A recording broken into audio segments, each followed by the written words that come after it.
My boyfriend threw acid in my mother's face. Mason threw industrial cleaning solution in my mother's face during what was supposed to be my college graduation dinner. The restaurant erupted into absolute chaos as my mother collapsed screaming while her skin literally bubbled and peeled away from her skull. I couldn't move, couldn't breathe, couldn't comprehend what Mason had just done. My father tackled him to the ground, punching him repeatedly. I wanted to scream, but my throat wouldn't work as I watched my mother's face dissolve. "She's been stealing Beatrice's identity for 3 years," Mason shouted while trying to shield himself from my father's fists, as 2 of my uncles jumped in to help restrain him, all of them slipping in the blood spreading across the floor. "She's been using their identical resemblance to drain her bank accounts." I was barely listening. My legs gave out and I crashed into a chair, but my father hesitated for just a second, his fist raised in the air, and Mason spit blood onto the floor while my mother rolled and thrashed, knocking over chairs and leaving smears of flesh on everything she touched. "I have video of her at 5 different banks," he yelled over my mother's inhuman screaming, holding the screen up while my uncle twisted his arm. "I noticed discrepancies in Beatrice's accounts when we were apartment hunting and installed tracking software, and I've caught her mother stealing $40,000. My mother writhed on the floor and tried to speak, but only managed to spray blood across the white tablecloth, while her face continued to dissolve. And even through the destroyed flesh, I could see something in that look that made my stomach drop because it wasn't denial. It was rage at being caught. "Those accounts are family money!" she finally shrieked through her melted mouth, the words barely human. "Mom?" I whispered, but I couldn't hear my own voice over the chaos of people screaming and crying and calling 911 while my mother's face kept bubbling and peeling like plastic in a fire. My father grabbed the phone from Mason with hands covered in my mother's blood and skin, staring at the screen where my mother was clearly at an ATM wearing my clothes, and his face went white. "Linda, you've been stealing from our daughter?" he asked while she convulsed on the floor, her screaming never stopping. "She owes me everything." My mother managed to hiss between shrieks of agony, blood and tissue dripping onto the floor. "I gave up my career to raise her." The other diners were pressed against the walls filming everything while the manager was vomiting in the corner and servers were sobbing, and I felt like I was drowning because my own mother had been systematically destroying my future while her face was literally falling off in front of me. "You destroyed her face over money?"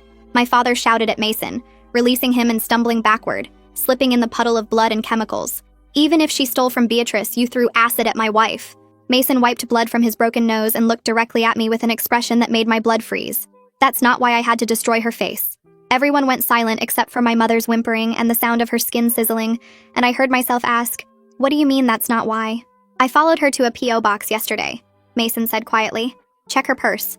My mother started shrieking even louder and trying to crawl toward her bag, leaving a trail of dissolved flesh, but my father got there first and dumped it onto the floor where a small glass vial rolled out. "That's ricin," Mason said, his voice deadly calm now while chaos continued around us. "She was going to poison Beatrice at the mother-daughter spa trip next week, and then completely take over her life." I vomited onto the white tablecloth. "You were supposed to die quietly," my mother screamed at me through the soup of her face. "After you were gone, I was going to be you, live as you, graduate medical school as you, because we're identical, and nobody would ever know the difference." "She's already been preparing," Mason gasped, blood still streaming from where my father had beaten him while sirens wailed outside. "She's memorized all of Beatrice's friends' names. She's been recording Beatrice's voice to practice matching it. She's already redirected Beatrice's mail to that P.O. box, changed the emergency contacts at the medical school to only herself." My father dropped to his knees in the pool of blood. "I had to destroy her face," Mason said, looking at me desperately as police burst through the door with weapons drawn. "It was the only way to make sure she could never pretend to be you again." The paramedics rushed to my mother while police grabbed Mason. "Wait!" I screamed, but they were already dragging him toward the door while my mother shrieked from the stretcher. "There's more, Beatrice!" Mason yelled as they pulled him away, struggling against the officers. "About your father! About what she's been doing to him, too!" The police started shouting for everyone to stay back while more sirens screamed outside, and suddenly there were officers everywhere pulling us apart and pushing witnesses against the walls. A cop in heavy gear grabbed my arm and pulled me away from the table while another one was yelling about hazmat protocols and the ricin vial Mason mentioned.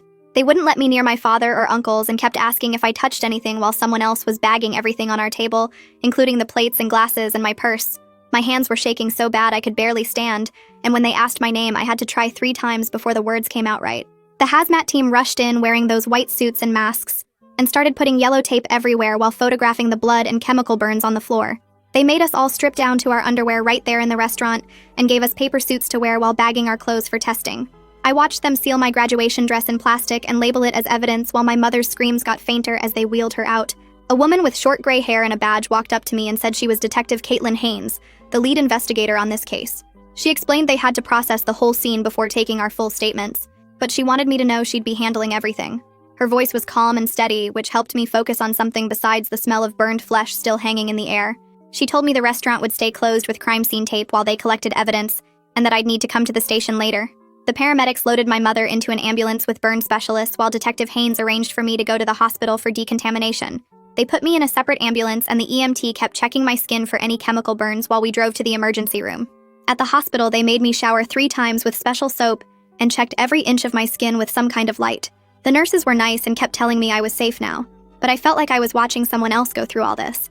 My father showed up still covered in blood and chemicals, and they rushed him into decontamination too, while I sat in a paper gown waiting.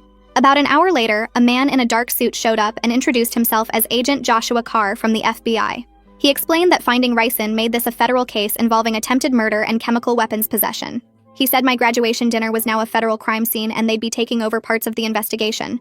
Detective Haynes came to the hospital and started asking me questions about Mason and our relationship, and any money problems I'd noticed recently.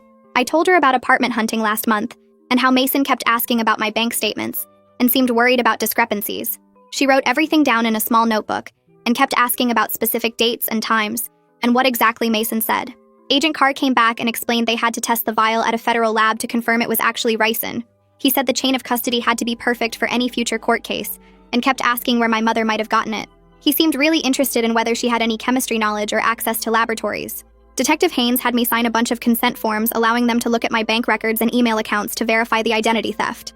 She warned me they'd probably find more violations than what Mason discovered and said I should prepare myself for that. My hands were shaking so bad I could barely hold the pen, and my signature looked nothing like normal. My father was sitting in the hospital waiting room when I got out, and he kept switching between being mad at Mason and shocked about my mother. He kept repeating that she was his wife, like saying it enough times would make this make sense somehow. The burn surgeon came out and said my mother was in critical condition, and we couldn't visit yet because of infection risk. Detective Haynes sat down with us and explained that Mason would face aggravated assault charges at minimum, but probably attempted murder. She said my mother would face federal charges for the ricin and state charges for identity theft and attempted murder if she survived. The legal stuff was so complicated I couldn't follow half of it, even though she tried to explain it simply. My uncles showed up and said they'd drive me home since I was shaking too much to drive myself. The ride was silent except for the radio playing some stupid pop song that felt wrong after everything that happened. When we got to my apartment, everything looked different, even though nothing had changed since this morning. Every photo of my mother and me on the walls felt fake now, like props in someone else's life.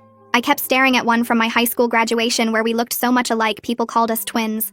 My uncles wanted to stay, but I told them I needed to be alone even though the apartment felt too quiet and empty. I sat on my couch still wearing the hospital scrubs they gave me and tried to understand how my mother could plan to kill me. The woman who taught me to ride a bike and braided my hair for school had been stealing from me for 3 years. She'd been practicing my voice and memorizing my friends and planning to poison me at a spa where I'd trust her completely. Mason knew somehow and decided destroying her face was the only way to save me from being replaced. My phone kept buzzing with messages from people who heard something happened, but I couldn't bring myself to answer any of them. I got up to get water, and that's when I saw the yellow envelope on my kitchen counter that I definitely didn't put there. My hands shook as I picked it up and read the mail forwarding confirmation from USPS dated 6 days ago. The new address was a P.O. box across town, and my signature at the bottom looked perfect, except I never signed this. I grabbed my phone and called my bank while my legs gave out, and I slid down the cabinet to sit on the floor. The customer service person put me on hold 3 times before finally confirming 4 unauthorized withdrawals in the past month. Each one was just under the reporting limit, and they all happened at branches I never visited. I hung up and called the fraud department, who walked me through freezing everything while I sat there on my kitchen floor. The credit card company found 3 cards I didn't open with charges at stores near that P.O. box. Every call made it worse, and I kept having to spell my name and social security number over and over. By the 3rd bank, I was crying again because the violations kept adding up. The medical school number was saved in my phone, and I stared at it for 10 minutes before calling. The administrator answered on the 2nd ring, and I managed to explain about a family emergency and criminal investigation without saying my mother tried to kill me. She transferred me to the dean's office where I had to repeat everything while trying not to sob. They said they understood and would email the deferral paperwork, but I could hear the confusion in their voices. 4 years of perfect attendance, and now I was asking for emergency leave right before starting rotations. The paperwork came through while I was still on the floor, and seeing my future on hold made me throw up in the kitchen sink. My phone started ringing with a number I didn't recognize, and when I didn't answer, it immediately rang again.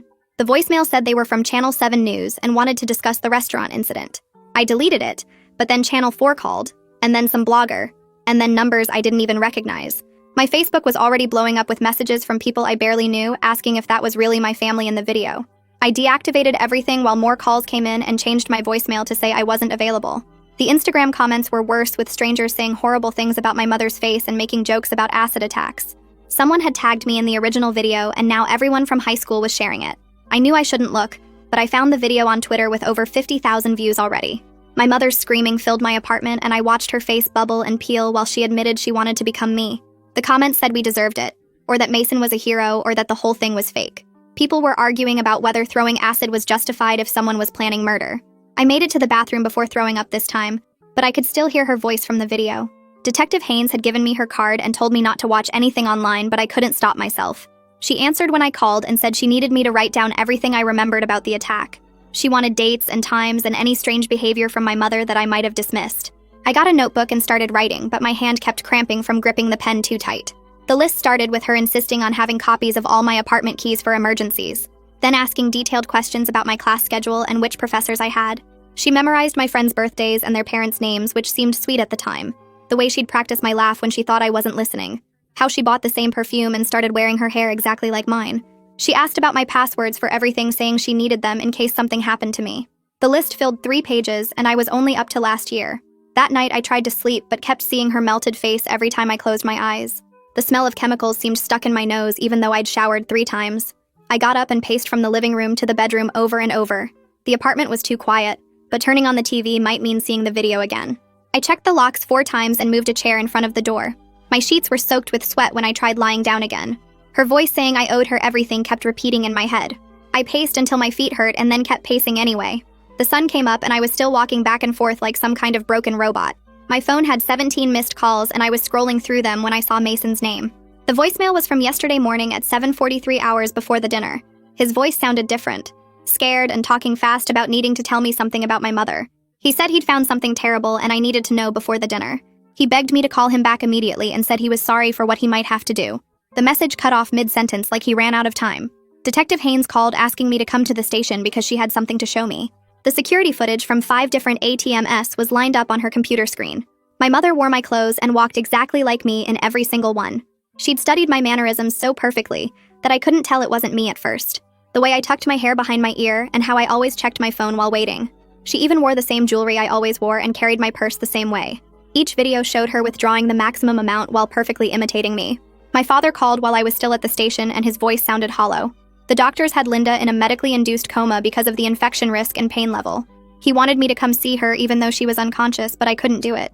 We argued and he said family doesn't abandon family no matter what they did. I hung up on him, which I'd never done before. Agent Carr called an hour later saying the substance was definitely ricin and highly concentrated. He explained she probably extracted it herself from castor beans based on her internet history. The searches went back 4 months with detailed research on extraction methods and lethal doses. She'd ordered the beans online and had them shipped to that P.O. box. The planned murder was absolutely premeditated, and she'd picked the spa because she could control what I ate and drank there. My phone started buzzing with texts from friends who'd seen the news, and they were all remembering weird stuff about my mother that suddenly made sense. Sarah texted about how my mom always insisted on coming to every single doctor appointment I had, even for basic checkups when I was 22 years old.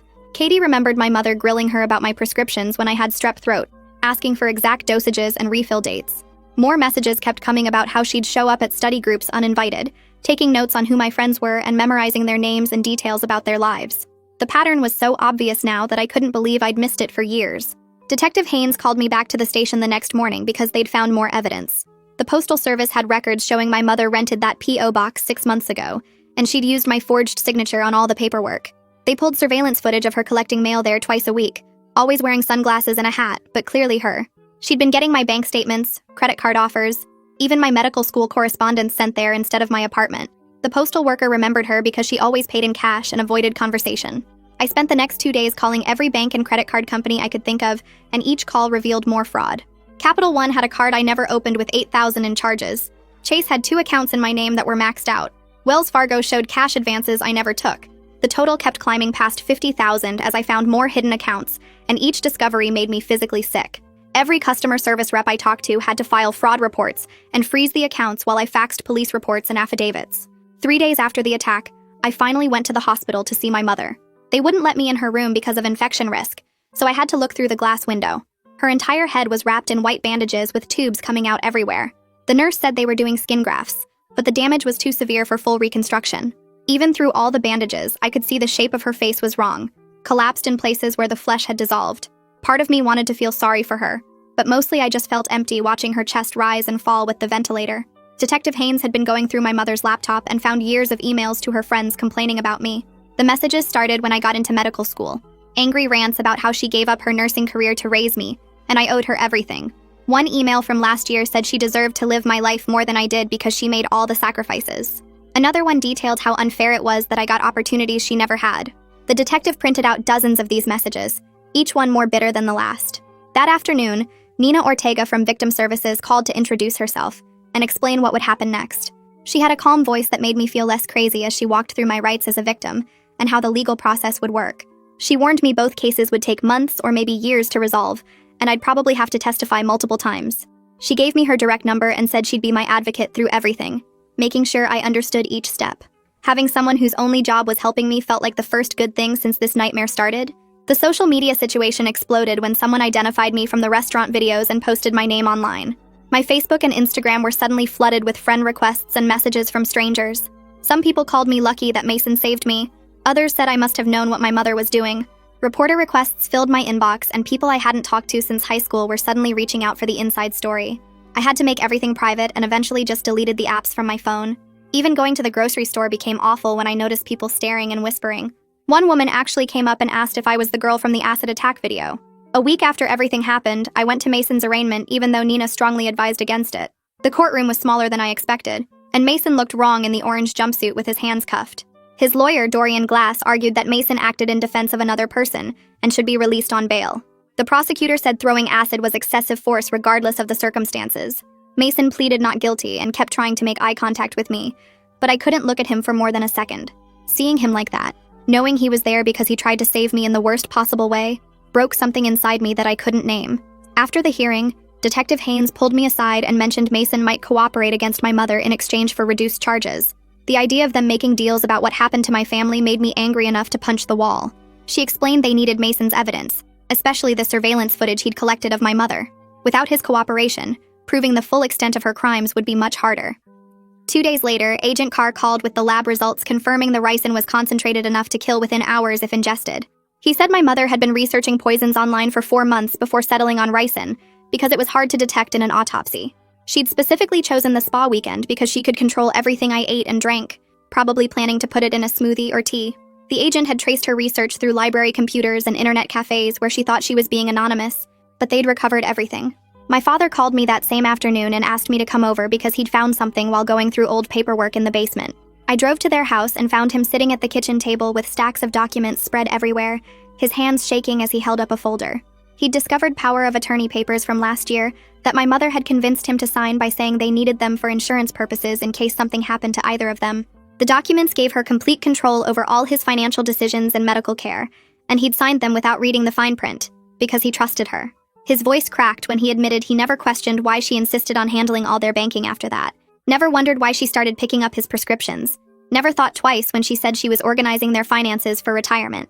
Detective Haynes showed up at the house the next morning with a warrant for my mother's electronics, and immediately found something on her laptop that made her call for backup.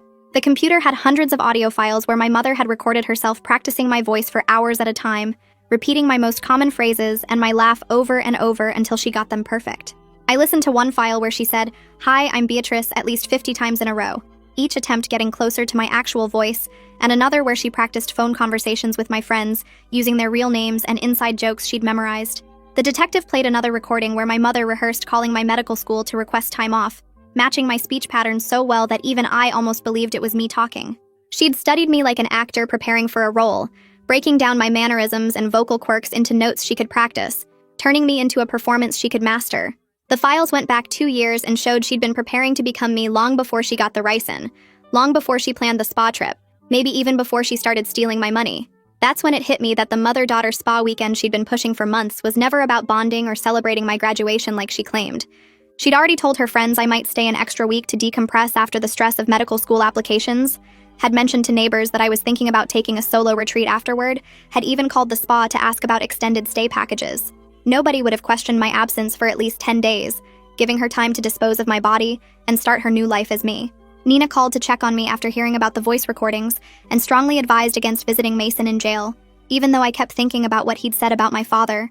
She reminded me that anything I said during a jail visit could be recorded and used in court, that seeing him might re-traumatize me, that I didn't owe him anything just because he'd exposed my mother's crimes.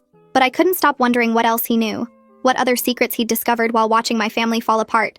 So I called Dorian Glass and asked him to arrange a meeting. He agreed, but warned me 3 times that our conversation would be monitored and could affect both criminal cases, that Mason might say things to manipulate me, that I should bring someone for support, but my need to understand everything outweighed his warnings. The jail visiting room was smaller and colder than I expected, with scratched plexiglass between us and phones that smelled like disinfectant. Mason looked thinner in his orange jumpsuit, with dark circles under his eyes and healing cuts on his face from where my father had beaten him. He pressed his hand against the glass when he saw me, and I could see he'd been crying before I arrived. Dorian sat next to him with his laptop open, and Mason told him to show me the security footage he'd collected from cameras he'd hidden in my parents' house after following my mother there when she was supposed to be at her book club. The first video showed my mother crushing pills and mixing them into my father's coffee while he was in the shower, carefully stirring until the powder dissolved completely. Another clip from a different day showed her switching his blood pressure medication with sleeping pills, pouring the real pills down the sink and refilling the bottle with sedatives that looked almost identical.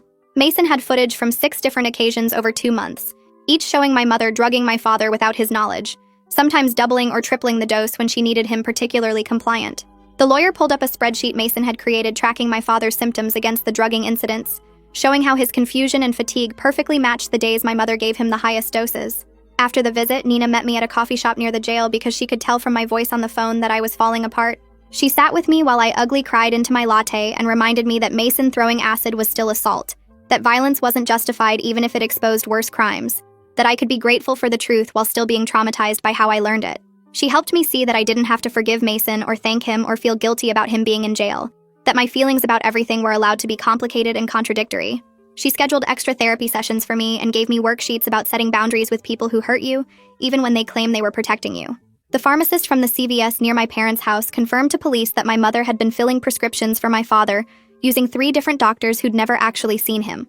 She'd forged his signature on the prescriptions and paid cash to avoid insurance records, rotating between 5 pharmacies so nobody would notice the pattern. The pharmacist remembered my mother specifically, because she always came alone and got nervous when asked routine questions about the medications, claiming my father was too sick to pick them up himself. Detective Haynes pulled records going back 18 months showing my mother had filled prescriptions for enough sedatives to keep a horse unconscious, all supposedly for my father's anxiety that he didn't even know he had. The hospital ran comprehensive blood work on my father after learning about the drugging, and found levels of 3 different sedatives that he'd never been prescribed by any legitimate doctor. His actual blood pressure had been dangerously high for months, because he wasn't getting his real medication, and the sedatives had been masking symptoms that could have killed him. The doctors started a careful withdrawal protocol, monitoring him round the clock as they slowly reduced the chemicals my mother had been flooding his system with for over a year. He had seizures on the 3rd day of withdrawal, his body so dependent on the drugs that stopping them too quickly could have been fatal. Police executed a search warrant on my parents' house and found the tracking software Mason had mentioned installed on my father's laptop, phone, and tablet. My mother had been monitoring every email he sent, every website he visited, every call he made, with the data backing up to a cloud account she controlled. The software logged his GPS location every 5 minutes, recorded his passwords as he typed them, even activated his phone's microphone to listen to his conversations when she wasn't home.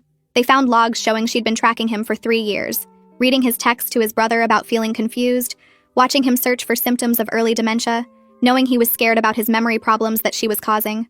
In the garage, investigators discovered receipts from 4 different online retailers for castor beans, the plant used to make ricin, ordered over 6 months using prepaid credit cards.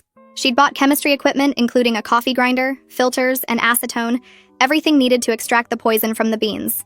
They found her handwritten notes on extraction methods copied from chemistry textbooks she'd checked out from 3 different libraries, complete with temperature requirements and safety precautions. In a locked filing cabinet, they discovered she'd been testing the poison on mice she bought from pet stores, keeping detailed notes about dosages and how long each mouse took to die. The preparation had taken months of careful planning, and she'd even researched which autopsy tests might detect ricin, so she could make sure I'd be cremated before anyone suspected murder. The medical school admin office called 3 days later, needing official paperwork from the police about why I couldn't start classes.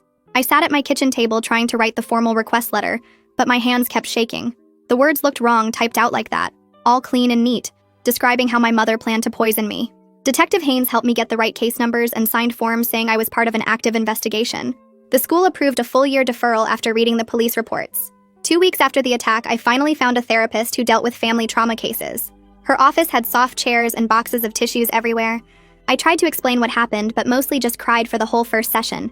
She kept saying things like this went way beyond normal family problems, and I wasn't crazy for feeling destroyed.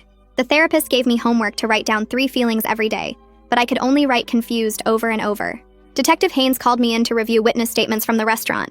My uncles both told police they heard Mason screaming that my mother was going to kill me before he threw the chemicals. 5 other people eating dinner said the same thing in their statements.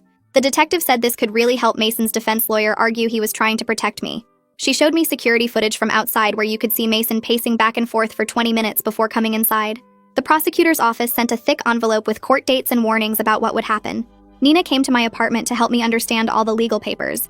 She explained both defense teams would try to make me look bad on the stand to help their clients. We practiced answering questions without getting emotional, but I kept breaking down when she asked about my mother. Nina said the cross-examination would be way worse than practice, and I needed to prepare myself mentally. 3 weeks after the attack, the hospital called to say my mother was awake. The police had guards outside her room every hour of the day and night. Her lawyer wanted to do the arraignment right there in the burn unit since she couldn't be moved yet. Even with her face wrapped in bandages and facing life in prison, she told the judge I betrayed her by not being grateful for everything she did. The judge set bail at $5 million, which nobody could pay. Federal prosecutor Autumn Fitzpatrick met with the state prosecutors to figure out who would charge what. She took the ricin case since that was federal while the state handled the identity theft and fraud charges. They warned me this meant 2 separate trials that could take years to finish. Autumn seemed really confident about getting a conviction with all the evidence they found. A reporter from some newspaper called my father saying she had information about my mother's past. She claimed there were sealed records from another state about similar problems 20 years ago. My father hung up on her, but we both wondered what else my mother had hidden from us. The woman we thought we knew our whole lives never really existed at all. I went to the hardware store and bought new locks for every door in my apartment. The locksmith found scratches showing someone had copied my keys recently, probably my mother. I also installed security cameras that sent alerts to my phone whenever someone came near my door. My father moved into my spare bedroom because neither of us felt safe being alone anymore. We jumped at every noise and checked the locks constantly. Mason's lawyer sent over his psychological evaluation for me to read before the hearing. The report said he had impulse control problems from stuff that happened when he was a kid. Dorian Glass wanted to use this to explain why Mason acted so extreme, but said it didn't excuse what he did. Reading about Mason's childhood trauma made him seem more human, but didn't change the fact that he destroyed my mother's face. The prosecutor explained that even with cooperation, Mason would get 5 to 10 years for assault with a chemical weapon. Dorian said this was actually pretty light considering the permanent damage he caused. It felt weird that the person who saved my life would go to prison while also knowing he had to. 3 weeks later, I sat in a small office downtown, while a financial advisor spread papers across his desk showing all the damage my mother had done to my accounts. He pointed at each fraudulent transaction with his pen, explaining how she'd opened credit cards in my name and maxed them out buying stuff she returned for cash. The total damage came to almost $60,000 when we added everything up, and that didn't count the legal fees that would pile up trying to fix it all. He said identity theft recovery could take years and warned me to check my credit report every month from now on because sometimes new accounts showed up months later. My father sat next to me going through his own stack of papers, discovering accounts he never knew existed, and loans taken out using their joint assets as collateral. The advisor kept shaking his head and saying he'd never seen family identity theft this organized before. We spent 4 hours documenting everything for the police and filing disputes with every bank and credit card company. My hands cramped from signing affidavits and fraud reports. The advisor said we needed to freeze our credit immediately and change every password and security question on every account. He gave us a checklist that ran 3 pages long of all the steps to protect ourselves going forward. My father looked older than I'd ever seen him as he realized how much control my mother had taken without him noticing. 3 months after the attack, I walked into the courthouse for my mother's preliminary hearing feeling like I might throw up. The bailiff led her in wearing an orange jumpsuit with her hands and feet shackled, and they had to help her into the wheelchair because she couldn't walk properly yet. Her entire head was wrapped in white bandages with only her eyes and mouth visible through small openings. She turned those eyes on me the second she entered the room and didn't look away once during the entire hearing. The hate coming through those bandages was so strong I could feel it from across the courtroom. The prosecutor laid out the charges while my mother sat perfectly still, except for her hands gripping the wheelchair arms so tight her knuckles went white. When the judge asked how she wanted to plead, she said not guilty in a voice rough from all the surgeries on her throat. Her lawyer argued for reduced bail, but the judge kept it at $5 million after hearing about the ricin and the identity theft. My mother kept staring at me even as they wheeled her back out. That same week, my father went to a different courthouse to file divorce papers and get a restraining order. He showed the judge threatening letters my mother had sent from jail saying she'd destroy him for abandoning her when she needed him most. One letter described in detail how she'd ruin his reputation at work and make sure everyone knew what a coward he was. Another one said I'd poisoned him against her. and that we'd both pay for our betrayal. The judge granted the restraining order immediately and said the divorce would be finalized whether my mother participated or not. My father seemed relieved when we walked out, but I saw him crying in his car afterward. He'd been married to her for 28 years and was grieving someone who never really existed. Mason's preliminary hearing happened 2 weeks later in the same courtroom where my mother's had been. Dorian Glass argued that Mason had acted to prevent a murder and protect me from immediate danger. He presented Mason's surveillance footage and bank records as evidence that my mother posed a real threat. The prosecutor countered that vigilante justice couldn't be tolerated regardless of the circumstances. Mason sat quietly through it all, only speaking when the judge asked him directly if he understood the charges. The judge took an hour to decide, but ultimately ruled the case would proceed to trial. Mason nodded like he'd expected this outcome. Dorian told me afterward that they'd keep fighting, but Mason had already accepted he'd serve time. A month later, I had to testify at another hearing for my mother's case about the identity theft and poisoning plot. Her lawyer tried to make me look ungrateful, asking if my mother had paid for my education and supported me through college. He suggested I was exaggerating the threat because I was angry about some stolen money. I kept my voice steady and stuck to facts about the bank footage and the ricin and the forged documents. The prosecutor had warned me this would happen, but it still hurt hearing someone twist everything to make me the villain. My mother watched me the whole time with those eyes burning through the bandage holes. When I finished testifying, the judge said there was enough evidence to proceed to trial on all charges. The burn surgeon met with me and my father to explain my mother's condition and what came next. He showed us charts of the damage to her face, pointing out where the acid had destroyed muscle and nerve tissue that could never fully heal. She'd need at least 30 surgeries over the next 5 years just to rebuild basic facial structure. Her nose was mostly gone and would need complete reconstruction. One ear was so damaged they'd have to build a prosthetic. She'd never look remotely like she used to and would have constant pain from nerve damage for the rest of her life. Part of me felt sick hearing this, but another part thought about her planning to poison me and felt like this was justice. The surgeon said she'd already had 6 surgeries just to prevent infection and stabilize the wounds. 2 weeks before the trial date, Autumn Fitzpatrick called to say my mother had refused the plea deal they'd offered. 15 years with possibility of parole in 10 wasn't good enough for her, because she truly believed a jury would understand why she'd done everything. Autumn sounded confident about getting a conviction anyway given all the evidence, but warned me the trial would be brutal. My mother wanted to testify herself, and would probably try to paint herself as a sacrificing mother who just wanted what was best for her daughter. The delusion ran so deep she couldn't see how crazy that sounded. 4 months after everything started, I went grocery shopping and saw a woman with my mother's exact hair color and build walking toward me down the cereal aisle. My chest got tight and I couldn't breathe, and suddenly I was on the floor with people standing over me asking if I was okay.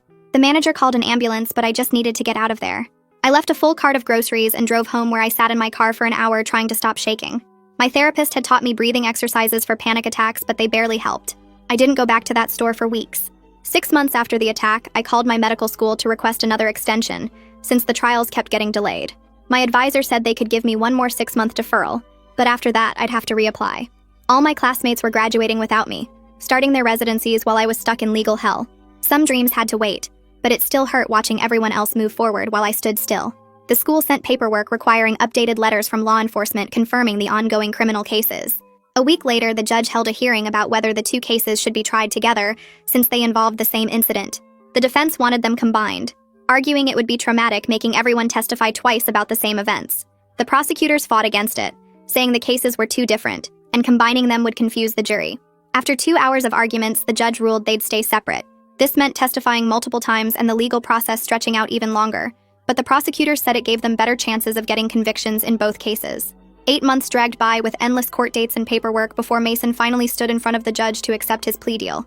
The courtroom was packed with people I didn't know, but who apparently followed the case online. Mason wore a dark suit instead of the orange jumpsuit, and his lawyer Dorian stood beside him reading the terms. 7 years with possibility of parole in 4 if he stayed out of trouble and completed anger management programs. The judge asked if he understood, and Mason nodded before turning to face my mother and me. "I'm sorry for the pain I caused," he said quietly while looking at the floor. "I let my fear override my judgment, and I take full responsibility for my actions." My mother sat in her wheelchair with bandages still covering most of her face and didn't react at all. I felt relieved it was finally over, but also weird about the sentence because 7 years seemed both too long and not long enough. 2 weeks later, my mother's federal case wrapped up when Autumn called to say she'd accepted a plea deal rather than risk life in prison. 15 years in federal prison with no chance of early release for the first 10. She had to pay back everything she stole but had no money left after legal fees ate through her savings. The judge asked if she wanted to make a statement, and she stood up using a cane for support. "I gave up everything for my daughter and she owes me," she said through the reconstructed parts of her mouth. "I don't apologize for trying to take what was mine. The courtroom went silent, and even her own lawyer looked uncomfortable. My father started his own therapy sessions around this time, and his therapist helped him safely reduce all the medications my mother had been forcing on him. It took months of careful monitoring because stopping some of them too fast could cause seizures or worse. As the fog lifted, a different person emerged from the sleepy man I'd known my whole life. He was more assertive and his thoughts were clearer, and he actually had opinions about things instead of just agreeing with whatever my mother said. We sat in his living room one night, and he told me he felt like he'd been underwater for years. "I keep thinking about who we could have been without her controlling everything," he said while looking at old photo albums. We both cried because there was no way to get those years back. I spent weeks working with specialists to reclaim my identity and get new documents my mother couldn't access. The Social Security office required extra verification, including fingerprints and multiple forms of ID before issuing a new card. Getting a new passport meant bringing court documents proving the identity theft and waiting while they verified everything through special channels. Every bank account needed fraud alerts and extra security questions that only I would know the answers to. The DMV made me retake my photo and issued a new license with enhanced security features. Each document took forever to process, but slowly I rebuilt my official existence from scratch. My father and I decided to clean out my mother's belongings from the house since she wouldn't need them for at least a decade. We found boxes of photos in her closet that made my stomach turn. She'd printed pictures of me from social media and covered them with handwritten notes about my mannerisms and speech patterns. One photo from my college graduation had arrows pointing to how I held my hands when I talked. Another showed me laughing with friends, and she'd written down the exact sound of my laugh phonetically. Mixed in with these creepy study materials were pictures from my childhood when I was 5 or 6 years old. In those photos, she looked like a normal mom pushing me on swings or helping me build sandcastles. The grief hit weird because I mourned the mother I thought I had while being disgusted by who she really was. Nina helped me file official no-contact orders that would activate when my mother got released from prison. The paperwork spelled out that she couldn't come within 500 feet of me or try to contact me through third parties. Nina explained that we needed to plan for that distant future, even though it felt unreal to think about my mother as a free person again. "Some threats never fully end," Nina said while we reviewed the documents. "You need protection in place before she gets out." A full year after the acid attack, I walked back into my medical school building with my hands shaking. My therapist had prepared me for this moment, and a few close friends who knew everything met me at the entrance. Other students definitely stared and whispered when they saw me, but I kept walking to my first class. My advisor had arranged for me to join the current second-year class, so I wouldn't be completely alone. The professor welcomed me back and then launched into a lecture about cardiac medications. I took notes and tried to focus on the material instead of thinking about everything that had happened. During lunch, I sat with my friends and we talked about normal stuff like exams and residency applications. My life was moving forward even though the scars from everything would always be there. I'd reclaimed my name and my future, but both carried permanent marks from what happened. Mason saved my life through violence that would keep him locked up for years. My mother tried to steal my existence through violence that destroyed her face forever. I survived both of them, and now I was building something new from the pieces that remained. All right, that's a wrap on today's little journey. Really appreciate you hanging out and wondering through all this with me. Hope to see you back here again soon. Like the video, it helps more than you think.